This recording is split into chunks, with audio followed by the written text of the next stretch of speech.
महादेव के अनेक स्वरूप हैं जिसकी पूजा का प्रचलन भारतवर्ष में ही नहीं पूरी दुनिया में है।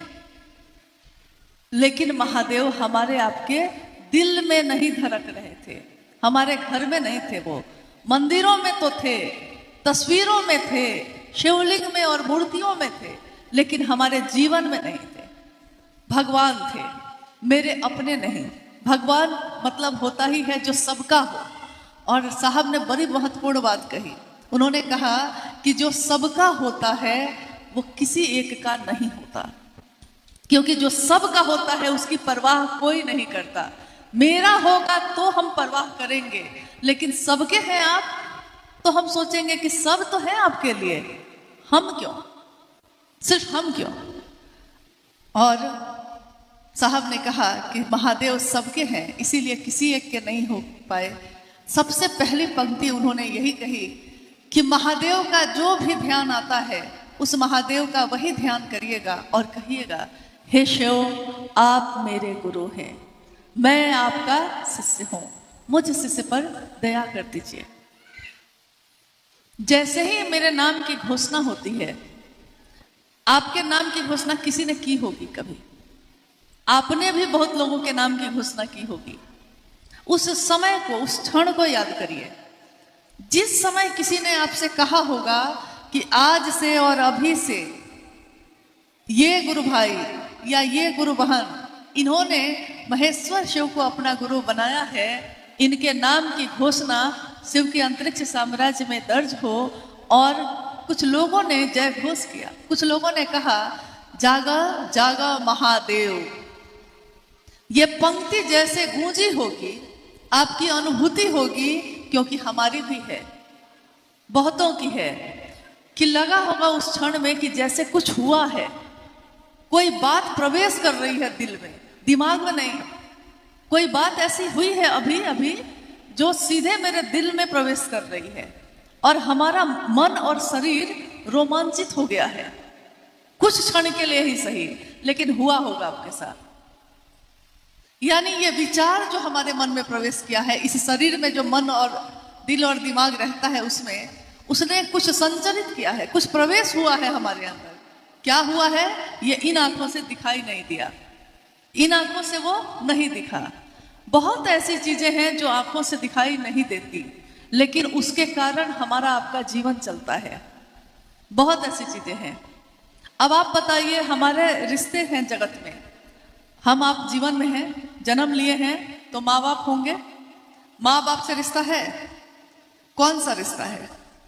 सिर्फ बोली का है या भाव का है? ज्यादातर लोगों का भाव का ही होता है, पिता का भाव, माँ का भाव, और इधर से पुत्र का भाव या पुत्री का भाव। यानी लौकिक जगत में भी जितने भी रिश्ते होते हैं, रिश्ते तभी टिकते हैं जब उसमें भाव शामिल हो। जब लौकिक रिश्ते भाव पे बनते हैं और अगर भाव नहीं हो तो टूट जाते हैं, तो पारलौकिक रिश्ता के लिए बिना भाव के ही संभव होगा? शुरुआत में तो भाव नहीं होता है, धीरे धीरे होगा। लेकिन धीरे धीरे कैसे होगा? हम करेंगे क्या? हम सिर्फ वो काम करें जो वरेण्य गुरु भ्राता साहब श्री ने कहा है, क्योंकि किसी व्यक्ति ने कहा है इसके लिए नहीं, शिव के शिष्य ने कहा है इसके लिए हमको आपको करना है। सपना जी बैठ जाइए, बैठ जाइए, क्योंकि बहुत कम समय है हम लोग के पास भी और आपके पास भी।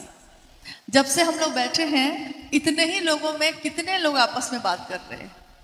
उस दिन भी कर रहे थे, जिस दिन साहब उस हॉल में बैठे थे, और उस दिन भी साहब ने एक बात कही थी, पता नहीं आपको याद है कि नहीं है, याद होगा। उन्होंने कहा था कि मैं कहूं कि चुप हो जाओ और तुम चुप हो जाओगे, सन्नाटा हो जाएगा, कहीं कोई आवाज नहीं होगी। सन्नाटा बाहर की चीज है और शांति अंदर की चीज है। बाहर से चुप कराया जा सकता है, लेकिन जब तक आपके मन में हलचल होगी, बाहर भी आप हलचल में ही रहिएगा। लगातार आप किसी न किसी से बात करिएगा, किसी की तरफ देखिएगा, क्योंकि आपका मन भी हलचल में है। तो मन हलचल में है तो उसका असर शरीर पे भी है। हम लोग बात कर रहे थे कि आज जो हम लोग बैठे हैं यहाँ, हम लोग अपने जीवन में बहुत कुछ करते हैं। कितने संबंध हैं हमारे, पति से, माँ से, पिता से, बेटा से, सास ससुर से, भाई से, बहन से, दुश्मन से, दोस्त से, कितने रिश्ते हैं।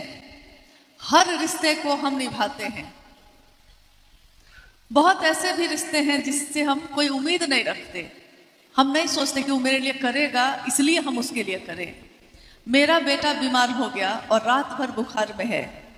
हम माँ हैं, रात भर उसके सिरहाने बैठे हैं। आपके साथ हुआ होगा, आप बैठे होंगे।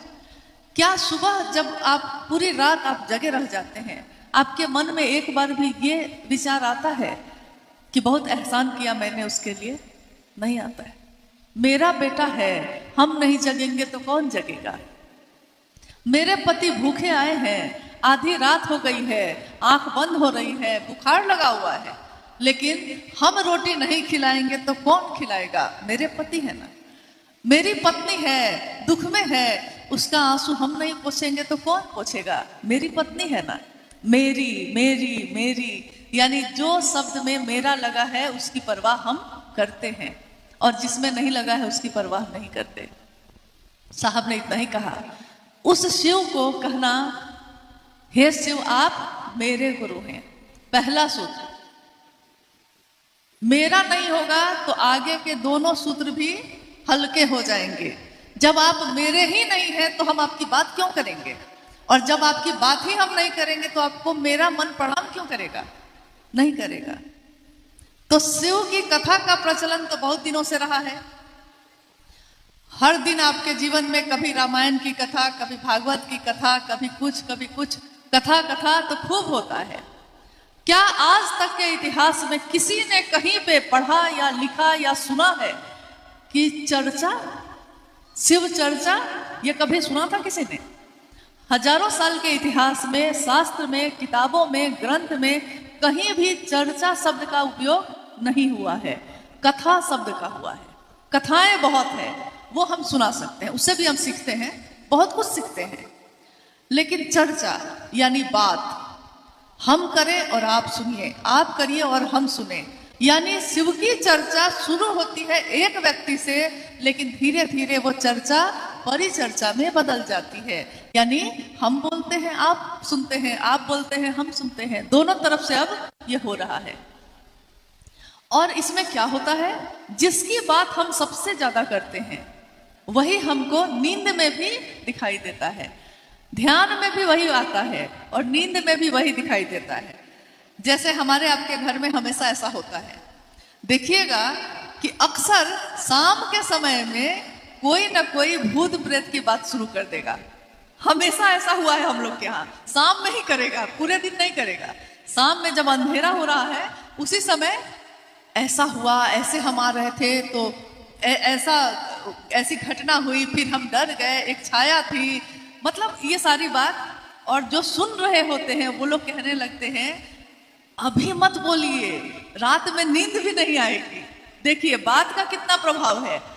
वो भूत दिखाई नहीं दे रहा है, उसकी बात हो रही है, शमशान, भयानक चीजों की बात हो रही है, लेकिन हम डर जाते हैं कि अभी रात में आप कह रहे हैं ये बात, सोएंगे तो नींद में भी वही दिखाई देगा और दिखाई भी देता।